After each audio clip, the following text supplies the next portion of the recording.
Fight Night 44, Jarvis vs. Rungrawi. Next fight predictions. Fight 1, Elliott vs. Upshaw. Paul Elliott got an impressive knockout on newcomer Upshaw. After 7 seconds, the fight had to be stopped due to a head kick delivered from Elliott while slipping over.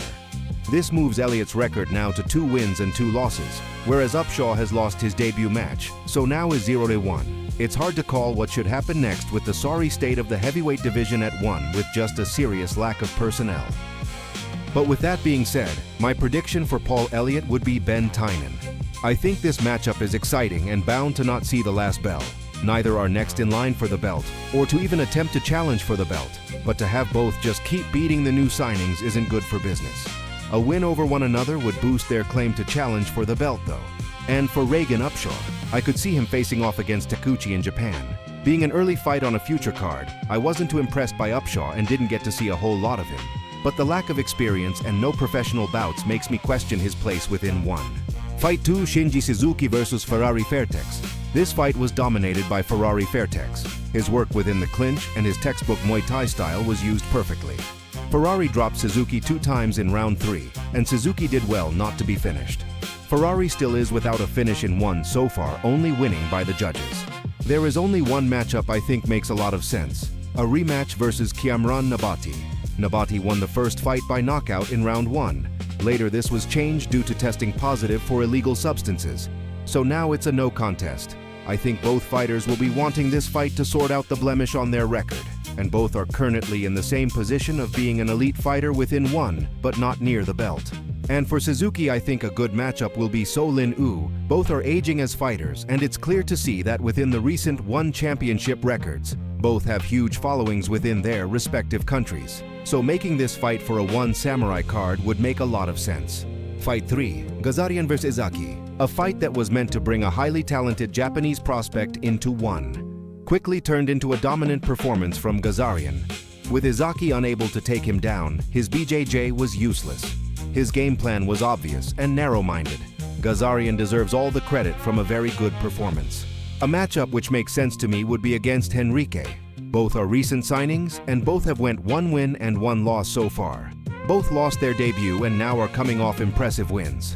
A similar level makes this fight interesting. The winner will move up in ranking and the loser will receive a decent setback. And as for Izaki, a matchup against fellow Japanese fighter Kurosawa would be a good route. Both similar ages and not the results either would have wanted so far. But both talented and well-liked within Japan, again would make sense to be a samurai card fight. Fight 4, Nakrob Fairtex vs. Jacob Smith. This fight has very entertaining with big strikes being landed from the first bell. Both fighters was cut open due to elbows, and cutmen did a good job sorting them out. For me, I thought it was a close matchup, with the deciding factor being the damage to Smith's body. But Smith showed his strength and was a strong performance from both. An ideal matchup would be against Thant Zin. Both aren't represented properly by their records within 1. Both are entertaining and have a huge fan base, making this a good fight for their career so far. Both on losing streaks, and would be interesting to see who can break the streak. I'm predicting a hard matchup for Nakrob, and wanting to see him against someone less known, but equally as dangerous. Pompey has wins over Jauswayai, Suryanlek, and Yodlekpet, but is still waiting for that contract, and I think a big name like Nakrob, whose record isn't the best as of late, would be a golden opportunity. Fight 5, Guest vs. Fitzgerald. A fight between 2 very talented new prospects. Guest's boxing work and knees within the clinch was too much for Fitzgerald. Both have long rangy styles which have seen to become popular within featherweight. Fitzgerald looked sharp and landed big as well, even whilst losing. Both will have stellar careers within 1, I'm sure. For Fitzgerald, his next matchup could be against Arian Esparza. Both are young and talented, but Esparza has more experience with using the smaller gloves that one use. He has good names on his record so far, but I think the range of Fitzgerald will be too much for him. And for Guest, his next matchup should be his original matchup. Bompara Koyate, both tall, rangy, and clean with their striking. A matchup between them would surely have fans on the edge of their seats. Both are world-class strikers but have faults within their styles, which could hold them back from the top spots. Fight 6, Guluzada vs. Johannes Tupinan. I was confused by this fight. Both fighters are Muay Thai fighters within 1, and chose to do a kickboxing fight. I don't know if they will stick to that, but I'm assuming it was a one-off. Overall, the fight was entertaining. Sharp angling and switching of stances made for an interesting watch. Both are close to breaking through to the top of the flyweight division.